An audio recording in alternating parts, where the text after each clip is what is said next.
Status को जी रहे हैं। जिस समय में सामाजिक अस्पृश्यता इतनी चरम पर थी, उस समय में इतने सुविधाओं का अभाव रहते हुए बाबा साहब ने वो कीर्तिमान स्थापित किया और हम सब के लिए नए द्वार खोले और हमें समाज में अधिकार दिलाने का जो प्रयास किया और सफल प्रयास किया, जिसके कारण आज पीढ़ी दर पीढ़ी हमारा विकास कर रहा है, जिसके लिए बाबा साहब को कोटि कोटि। संविधान को बदलने की बात की जा रही है सर। देखिए, संविधान को बदलने की बात तो बहुत दूर है, उसको तोड़ मरोड़ भी करना थोड़ा कठिन ही नहीं, बहुत कठिन है। ये वही लोग बात करते हैं जिनको सामाजिक या शैक्षणिक ज्ञान नहीं है। हाँ, शैक्षणिक ज्ञान के अभाव में ही उस तरह की बातें करते हैं। अच्छा, समाज के विकास के लिए, समाज में बदलाव लाने के लिए खास तौर पे आप लोग क्या कुछ करते हैं? सर देखिए, जैसे सामाजिक संगठन समाज में विकास के लिए जो है, सामाजिक विकास के लिए जागरूकता अभियान कर रहे हैं कि अस्पृश्यता और जो भेदभाव है उसके खिलाफ लड़ रहे हैं, उसी तरह सामाजिक अस्पृश्यता भेदभाव को ख़त्म करने के लिए इन सबसे ज़्यादा ज़रूरी है आर्थिक सुदृढ़ीकरण। हमारे हर व्यक्ति का आर्थिक सुदृढ़ीकरण बहुत ही ज़रूरी है। दलित ऑफ चैम्बर क्या क्या अभी सुविधा दे रही है? देखिए, Dalit Indian Chamber of Commerce and Industries एक प्लेटफॉर्म है जिसका बाबा जो हमारे पद्मश्री मिलिंद कामले जी ने निर्माण किया था। तो 2004 में इन्होंने स्थापित किया था। तब से सरकार के साथ हम लोग मिल करके, वो सरकार किसी की भी सरकार के साथ मिल करके हम लोग सरकार को पॉलिसी बनाने में सरकार की मदद करते हैं जो SC/ST के लिए काम करे।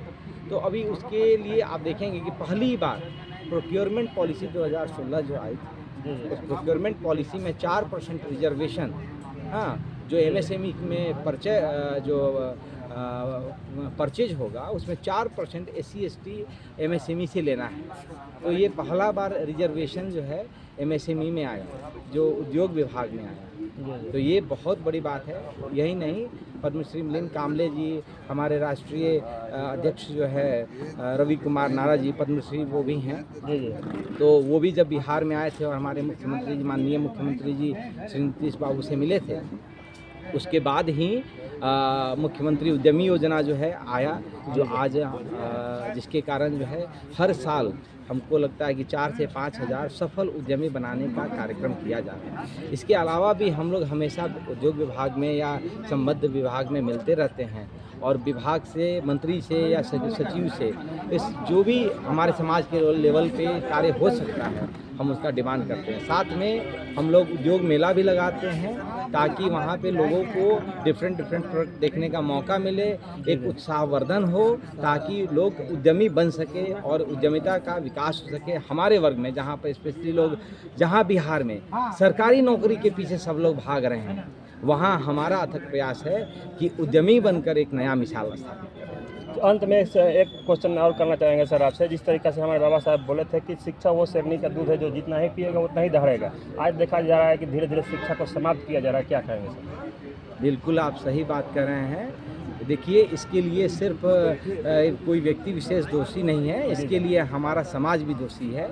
हमारे समाज के लोग शिक्षा का महत्व नहीं समझ रहे हैं और वोट देने के समय भी अपने सुविधाओं का ध्यान नहीं रख रहे हैं। अपनी मूलभूत जो सुविधाएं जिनको मिलनी चाहिए उस समय में वो भूल जाते हैं। जाति धर्म के आधार पर जो है भेदभाव देखने लग रहे हैं, जबकि बाबा साहब ने क्लियर कहा था कि भाई, अनुसूचित जाति का निर्माण इसीलिए हुआ था कि आप ना हिंदू हैं ना कुछ भी हैं। अगर आप हिंदू धर्म को मान रहे हैं तो आप ये जो भेदभाव हो रहा है उसको हटा दीजिए। तो शिक्षा सबसे इम्पोर्टेंट शिक्षा है और इस शिक्षा के बदौलत ही बाबा साहब से लेकर के हम सब आगे बढ़ रहे हैं और बाबा साहब के ही पद चिन्हों को हम लोग फॉलो करने की कोशिश कर रहे हैं। तो जहाँ भी हम रहें, हमारा हर व्यक्ति जो भी पढ़ा लिखा है, अधिकारी से लेकर के सामाजिक कार्यकर्ता तक, सबसे निवेदन है कि जहाँ तक पॉसिबल हो समाज में लोगों को जागृत करें और शिक्षा का अलग जगाने की कोशिश करें। चलिए, बहुत बहुत धन्यवाद सर।